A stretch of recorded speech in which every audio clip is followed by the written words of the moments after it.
안녕하세요. 성악가 테너 강내우입니다.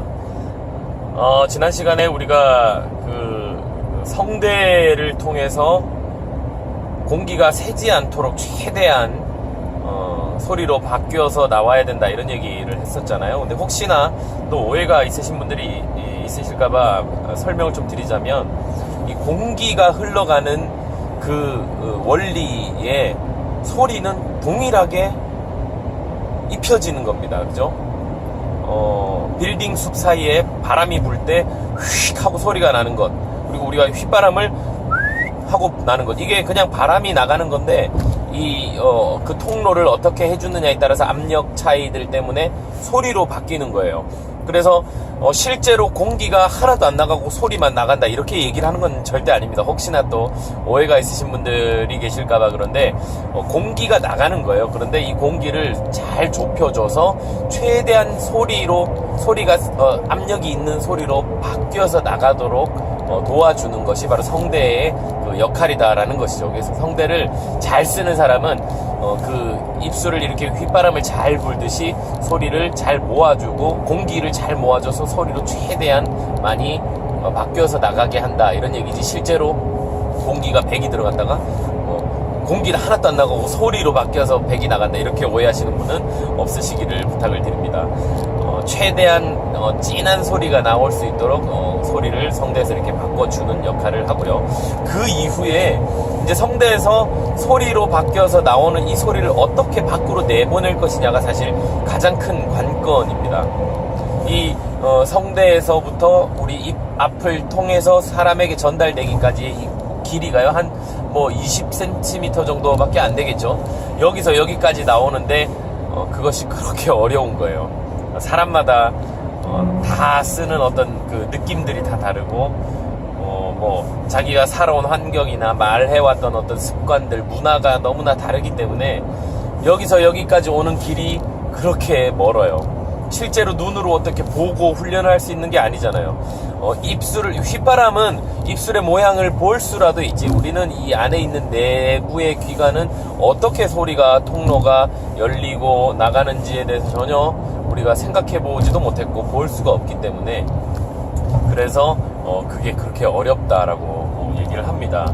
그래서 성악은 유일하게 독학이 불가능한 학문이다 이렇게 얘기를 합니다.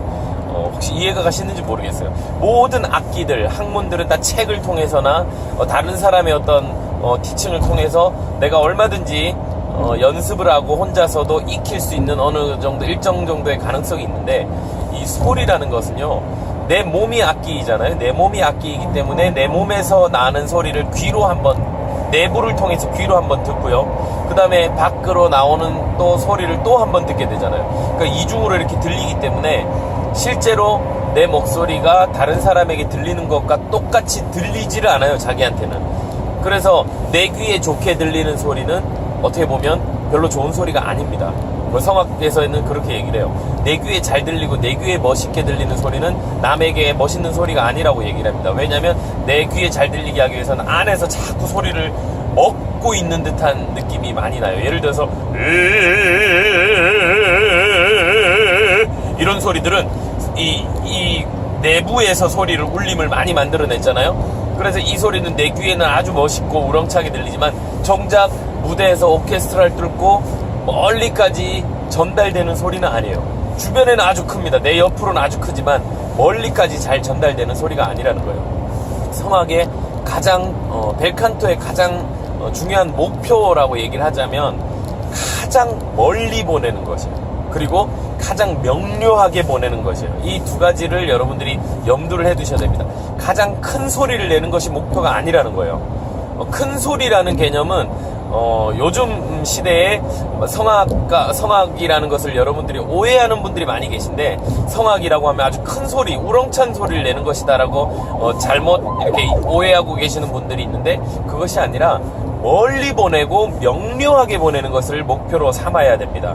그래야만 우리의 목소리가 건강하게 소리를 낼 수가 있어요. 큰 소리를 내기 위해서는 내 몸이 할 수 있는 모든 어떤 확성 역할들을 다 열어서 사용하면 큰 소리는 날 수 있어요. 그런데 이 큰 소리 때문에 우리는 또 다른 부작용들이 엄청나게 많이 생기게 됩니다. 그 이야기는 좀 차후에 하고요. 어쨌든 목표, 벨칸토 발상을 하는 목표는 멀리 명료하게 보내는 것이 목표다라고 이해를 하셔야 됩니다.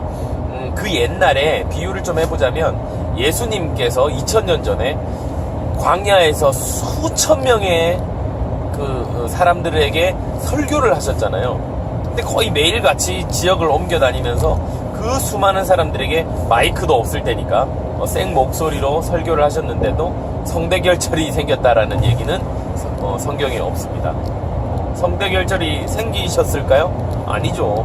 그렇게 됐으면 전혀 목소리를 내지 못하셨을 텐데, 우리가 예수님은 3년 동안 그 공생의 기간에 계속해서 설교를 하고 다니셨단 말이에요. 그렇게 할 수 있었던 이유는 발성의 문제를 해결하셨기 때문이에요. 왜냐면 하나님이신 예수님이니까 우리를 만드신 분, 우리 인체의 구조를 정확하게 알고 계셨던 분이기 때문에 목소리도 아주 구조대로 잘 사용하셨다라고 저는 생각합니다. 특히 유럽 사람들은요, 구조 자체가 우리 동양인들과 너무나 달라요. 그 얼굴이 동양인들은 옆으로 넓적하고 앞뒤로 납작하잖아요. 근데 서양 사람들은 옆으로 좁고 앞뒤로 길쭉해요. 짱구, 앞짱구, 뒷짱구거든요. 그래서 이 입천장도 아주 뾰족하게 소리가 잘 앞으로 전달되게 그렇게 생겼어요.